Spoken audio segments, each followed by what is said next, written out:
আসসালামু আলাইকুম রহমতুল্লাহি ওবরকাতুহু। সম্মানিত দর্শক, সরকারের মধ্যে কি হচ্ছে?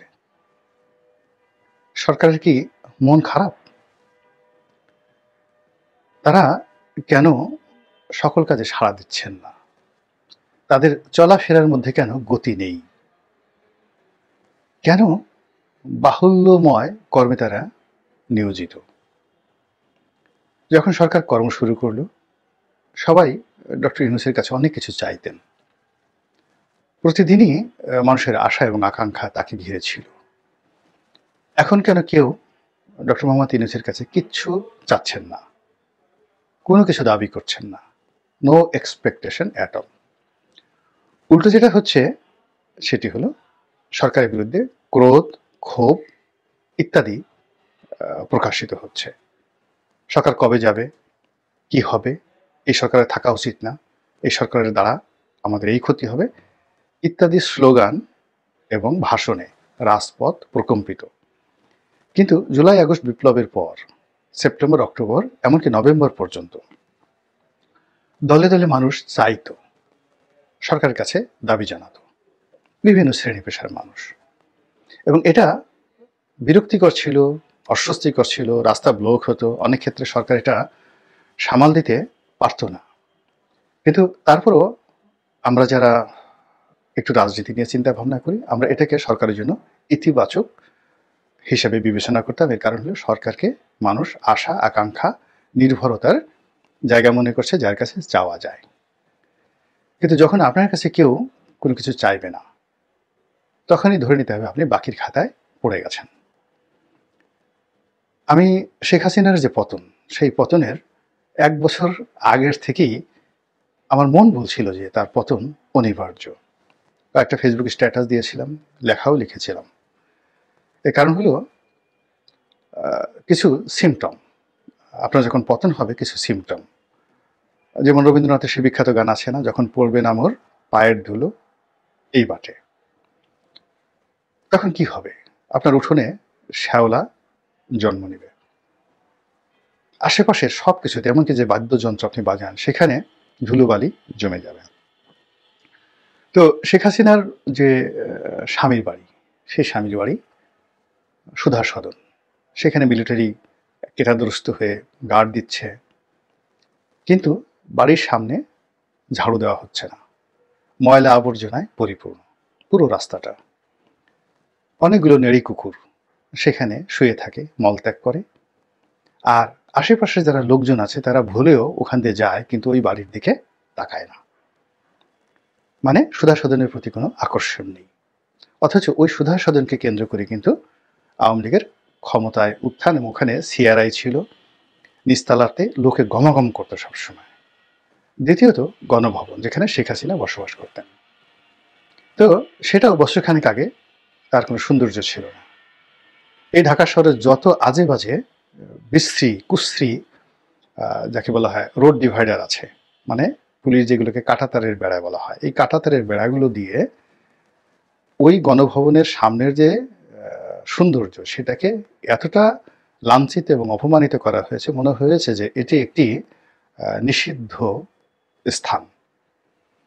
এবং গণভবনের সামনে গেলেই একটা বিশ্রী দৃশ্য ফুটে উঠত।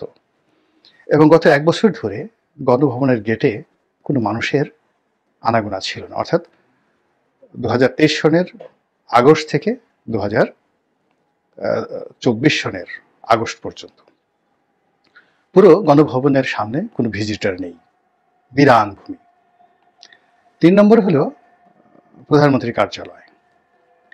ওটাও মানে এরশাদের জমানাতে একটা দৃষ্টিনন্দন বিষয় ছিল, সেটিকে আরও দৃষ্টিনন্দন করার চেষ্টা করা হয়েছে। তার উল্টো দিকে অনেক টাকা খরচ করে ফোয়ারা করা হয়েছে। উল্টো দিকের যে সরকারি ভবনগুলো, সেই ভবনগুলো অত্যাধুনিক করা হয়েছে, সুন্দরভাবে সিরামিক লাগানো হয়েছে, রাস্তার সৌন্দর্য বৃদ্ধি করা হয়েছে। কিন্তু ওখানে তিনি যেতেন না। করোনার সময় থেকে পুরো প্রধানমন্ত্রীর কার্যালয়টি একটি পরিত্যক্ত বাড়ি হিসেবে সেটি বিবেচিত হয়েছে। তারপর শুধু সেখানেই নয়, ওখানেও গণভবনের মতো ওই প্রধানমন্ত্রীর কার্যালয়ের যে সদর দরজা, সেই সদর দরজার সামনে কাঁটাতারের বেড়া, তারপর কুকুরের আনাগোনা, ময়লা আবর্জনা ইত্যাদি দেখলে মনেই হবে যে এই বাড়িটি, এই অফিসটি খুব দ্রুত এখানে পতন আনাগোনা করছে।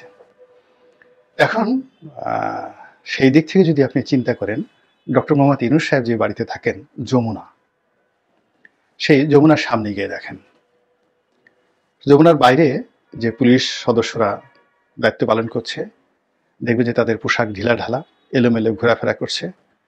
এই বাড়িতে যে গুরুত্বপূর্ণ কোনো ব্যক্তি থাকেন, তার যে নিরাপত্তা তারা দিচ্ছেন, তাদের হাঁটা চলা বডি ল্যাঙ্গুয়েজে মনে হচ্ছে না। 2 নম্বরে হলো যে এই যমুনার সামনে একটা ট্যাঙ্ক আছে, আর যমুনার পেছনে যেটি মিন্টু রোড, সেখানে একটা সেনাবাহিনীর ট্যাঙ্ক পড়ে রয়েছে। পুরো ভবনটিকে একটি, যাকে বলা হয়, নিষিদ্ধ ভবনে রূপান্তরিত করেছে। এখানে ট্যাঙ্ক দিয়ে কি করা হবে, ট্যাঙ্কের কর্মকাণ্ড কি, এটা আমার মাথায় ঢোকে না। কিন্তু পুরো বাড়ির যে সৌন্দর্য, সেই সৌন্দর্যের মধ্যে এখানে যে একজন সরকার প্রধান বাস করেন, এই ট্যাঙ্কের মাধ্যমে সেটা বোঝা যায় না। আবার সেই ট্যাঙ্ক আরেকটু সামনে এসে, মানে যমুনার আরেকটু সামনে এসে, যেটি বেইলি রোডে যায়, সেই বেইলি রোডের সামনে এসে যে রাষ্ট্রীয় অতিথি ভবন, ওখানে আপনি আরেকটা ট্যাঙ্ক দেখতে পাবেন। এবং সেটার সামনে তার উল্টো দিকে রমনা পার্কের গেটে ডাব বিক্রেতা, পান বিক্রেতা, বিভিন্ন লোকের থুতু, কপ, মল মূত্র, তারপরে শেষে সকালবেলা কাঁচা বাজার, এগুলো দেখলেই আপনি বুঝতে পারবেন যে ডক্টর মোহাম্মদ ইউনূসের ব্যাপারে মানুষের আগ্রহ কোন পর্যায়ে আছে। আমি মাঝে মধ্যে ওই রাস্তাতে আসি, ওখানেও ঢুকতে গিয়ে একই অবস্থা, বিশ্রী রকম সব ভাঙাচোরা কাঁটাতারের বেড়া। সেই কাঁটাতারের বেড়া প্রথমে আপনি যদি সেই ফার্মগেট থেকে বাংলা মোটর হয়ে ইন্টারকন্টিনেন্টালের সামনে দিয়ে ঢুকতে যান, ওই ঢুকার মাথাতেই ইন্টারকন্টিনেন্টালের উল্টো দিকে আপনি এক দফা কাঁটাতারের, বিশ্রী কাঁটাতারের বেড়ার মধ্যে পড়বেন। দ্বিতীয় এসে মিন্টু রোডের মাথায় আরো কয়েকটি এরকম কাঁটাতারের বেড়া, মানে কাঁটাতারের ওই ব্যারিকেড, এখানে বেড়া বলা হয় না, ব্যারিকেড, মানে ওইগুলো যদি দৃষ্টির নন্দন হতো সেটা আলাদা কথা। আর ওখানে তো যদি 4-5 জন আর্মস ধারিয়ে লোকজন দাঁড়িয়ে থাকে, তাহলে তো কাঁটাতারের বেড়া কিছু দরকার নাই। কিন্তু ওখানে ভাঙাচোরা কাঁটাতারের বেড়া। এরপর আবার এই পাশে এসে এলোমেলো হয়ে আছে আরো কয়েকটি বেড়া, আর ওনার যে মূল সদর দরজা তার সামনে তো এই কাঁটাতারের বেড়া আছেই। তারপরে আপনি যদি ওয়ালের দিকে তাকান, যমুনার ওয়ালের দিকে তাকান, মনে হবে যে গত সেই 5-6 মাসে ওখানে কেউ ঝাড়ু লাগায়নি। বালির আস্তরণ, ধুলোর আস্তরণ সেই ওয়ালকে বিবর্ণ করে তুলেছে। আর সেই ধুলো বালির মধ্যে যে চৌকি, পাহারা চৌকি আছে, তার মধ্যে হয়তো যিনি সেনাবাহিনীর কর্মকর্তা আছেন বা গার্ড আছেন, তারা ওখানে পাহারা দিচ্ছেন। তো দেখে মনে হয় না আমার যে তারা ওখানে দাঁড়িয়ে খুব মনোযোগ সহকারে আশেপাশের দৃশ্য দেখে security, from the ground of security, তারা সেভাবে কাজ করছে। অর্থ যে ওই ভবন সম্পর্কে কোনো আগ্রহ নেই, আমাদেরও নেই, ওখানে যারা মেনটেন করেন তাদেরও নেই, আর ওখানে যারা বসবাস করেন তারাও এটাকে যে পরিষ্কার পরিচ্ছন্ন রাখা দরকার, পরিষ্কার পরিচ্ছন্ন ইমানের অঙ্গ, ইমান মানে বিশ্বাস, এবং তাদের বিশ্বাস হলো তারা দেশ পরিচালনা করছেন, ভালোভাবে পরিচালনা করছেন, এটি তাদের ওই অবস্থা দেখে মনে হচ্ছে না। তো ওই ভবনের বাইরে গিয়ে আপনি দেখেন যে ইতিমধ্যে আমরা বেশ কয়েকজন, বিশেষ করে আমি এখানে 3 জন উপদেষ্টার নাম উল্লেখ করেছি। ডক্টর আসিফ নজরুল, জনপ্রিয় টেলিভিশন ব্যক্তিত্ব, কথাবার্তা বলতেন এবং তার কথা শুনতেন। অনেক দিন যাবৎ তার মুখে কোনো হাসি নেই, এবং দেখে মনে হলো তার ওজন কমে গেছে, এবং এটা নিয়েও বিভিন্ন লোক ঠাট্টা করছে। একজন লোক বলছে এরকম কেন হচ্ছে, তো তিনি কি ভীত সন্ত্রস্ত, তিনি কি ভয় পাচ্ছেন? আর একজন প্রবীণ সাংবাদিক দুষ্টুমি করে বলতেছেন যে তিনি যখন উপদেষ্টা ছিলেন না, তখন একটা তার উন্মুক্ত লাইভ ছিল, তো সেই লাইভে তিনি, বাধাহীন লাইভে অনেক কিছু করতেন যা তার চিত্তকে প্রফুল্ল রাখত, শরীরকে উৎফুল্ল রাখত।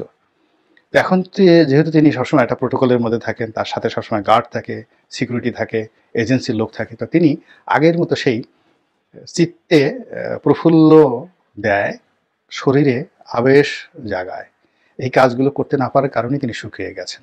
চিন্তা করেন তো, মানুষ কিভাবে কত উচ্চ মার্গে ঠাট্টা করতে পারে, মস্কারা করতে পারে। কিন্তু বাস্তবতা হলো যে তিনি শুকিয়ে গেছেন, তার মুখ কালো হয়ে গেছে, কথা বলতে গেলে তিনি এলোমেলোভাবে কথাবার্তা বলছেন। আর সাম্প্রতিক সময় তাকে একেবারেই খুব কম কথা বলতে শোনা যাচ্ছে, কথাই তিনি বলছেন না। নেহায়েত না পারলে মানে যেখানে তিনি অ্যাভয়েড করতে পারেন সেই জায়গাগুলো তিনি অ্যাভয়েড করেন। কিন্তু আগে তিনি এগিয়ে আসতেন কথা বলার জন্য, সাংবাদিকরা এগিয়ে যেতেন তার কথা শোনার জন্য, মন্ত্রণালয়ের ভিতরে বাইরে সব জায়গাতে। সেটি হচ্ছে না। দ্বিতীয় আরেক যে ব্যক্তি তিনি হলেন রেজওয়ানা, সৈয়দা রেজওয়ানা।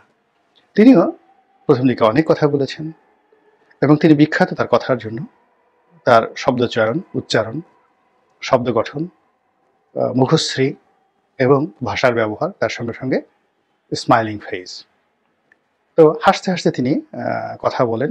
বহুদিন ধরে আমরা সৈয়দা রেজওয়ানা হাসানকে চিনি এবং তিনি তার জ্ঞানের জন্য, মেধার জন্য, পরিবারের জন্য, পিতার জন্য যা কিছু তার রয়েছে, এই সকল গুণাবলীর উপর ১ নম্বর গুণাবলী হল তার কথা বলার ক্ষমতা। তো কাজেই তিনি যেখানে সুযোগ পেয়েছেন তিনি কথা বলেছেন। এই সরকারের সাথে তিনি কথা বলেছেন। এখন তিনি কথা বলছেন না, আর তার সেই সহাস্য বা সুহাসিনী বদন আমরা এখন দেখতে পাচ্ছি না। থার্ড যে ব্যক্তি তিনি হলেন ব্রিগেডিয়ার শেখাওয়াত। তিনিও কথা বলতে পছন্দ করেন, প্রথম থেকেই তিনি কথা বলেন এবং তিনি লিখেন, লিখতে পছন্দ করেন, কথা বলতে পছন্দ করেন, আগ বাড়িয়ে কথা বলতে পছন্দ করেন। মধ্যে তাকে দেখলাম যে তিনি বেশ স্টাইলিশড হয়ে গেছেন, ভালো ভালো পোশাক পরছেন, কোট পরছেন, টাই পরছেন। তারপরে আর্মিদের যে সাধারণত সেনা কর্মকর্তারা যে সকল কালো সানগ্লাস পরেন, তো তিনি সেই সানগ্লাস পরে বীর দর্পে তিনি চট্টগ্রাম যাচ্ছেন, মংলা যাচ্ছেন, সেই পটুয়াখালীতে যে পায়রা বন্দর সেখানে যাচ্ছেন, ঘোরাফেরা করছেন বিভিন্ন জায়গাতে, উত্তরবঙ্গে যাচ্ছেন, আর মনের মাধুরী মিশিয়ে সুন্দরভাবে কথাবার্তা বলছেন, আশাব্যঞ্জক। তো এই মানুষটিও কথা বলা বন্ধ করে দিয়েছেন, বলেনি না। এবং রিসেন্টলি তিনি কি একটা কথা বলেছেন, খুব আলোচিত হচ্ছে যে আমরা চলে যাব, আমাদের চলে যাওয়ার সময় হয়ে গেছে, আপনারা দয়া করে কোনো চোরকে ভোট দেবেন না। এখন ভালো কথা, তো তিনি কাকে চোর বললেন এটা নিয়ে বিশাল গবেষণা। আওয়ামী লীগের লোকজন তো এমনি সবাই তাকে চোর বলে, তাকে তো আর চোর বলার জন্য সাখর সাহেবের দরকার নাই। লক্ষ লক্ষ মানুষই এখন তাদেরকে চোর বলছে। সাখর সাহেব চোর কাদেরকে বললেন? কিংবা জালেম বলতে জামাতের আমির যাদেরকে বুঝিয়েছেন, তো সেটা কি আওয়ামী লীগকে নাকি অন্য কাউকে? তো এটা নিয়ে তো বাংলাদেশে খুব আলোচনা হচ্ছে।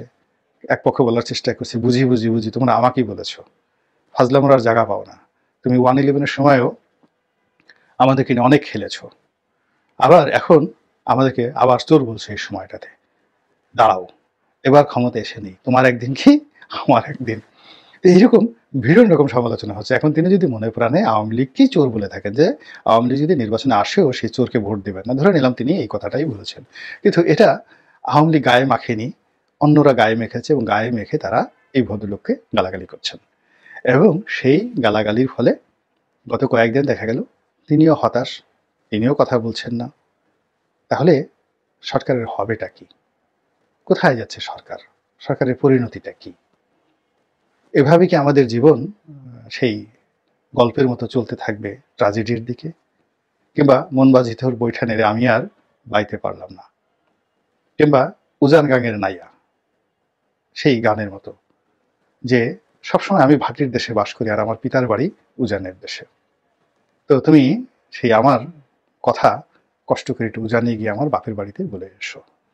আমরা সবসময় এইভাবে যে ভাটির দিকে যাচ্ছি, ক্রমশ ভাটির দিকে যাচ্ছি, আর আমাদের যত সফলতা উজানে বসে আছে, কিন্তু উজানে কে যাবে? উজানে তো কেউ বৈঠা বাইতে চায় না, উজান দিকে কেউ যেতে চায় না। ফলে সেই গানের মতো আমাদের এই আকুতি, এই আকুতিকে যদি সফলতায় নিতে হয় তাহলে তো পাহাড়ের চূড়ায় যেতে হবে, তাহলে ভাটির দেশ থেকে উন্নয়নের দেশে যেতে হবে, উজানের দেশে যেতে হবে। তো তার জন্য তো দম লাগবে, তার জন্য শক্তি লাগবে, গুণ টানা লাগবে, দাল টানা লাগবে, বৈঠা টানা লাগবে, স্রোতের বিরুদ্ধে সেই নৌকা চালানোর শক্তি থাকতে হবে। আর যদি তা না হয় তাহলে ভাটির টানে নৌকা ভাসায় দিলে পুরো সাগরে আমরাও যেভাবে যাচ্ছি, যারা আমাদেরকে পরিচালনা করছেন তারাও সাগরে যাবেন এবং বঙ্গোপসাগরে গিয়ে আমাদের চমৎকারভাবে দেখা হবে। আল্লাহ আমাদের সবাইকে হেদায়েত দান করুন এবং হেফাজত করুন। আসসালামু আলাইকুম ওয়া রাহমাতুল্লাহি ওয়া বারাকাতুহু।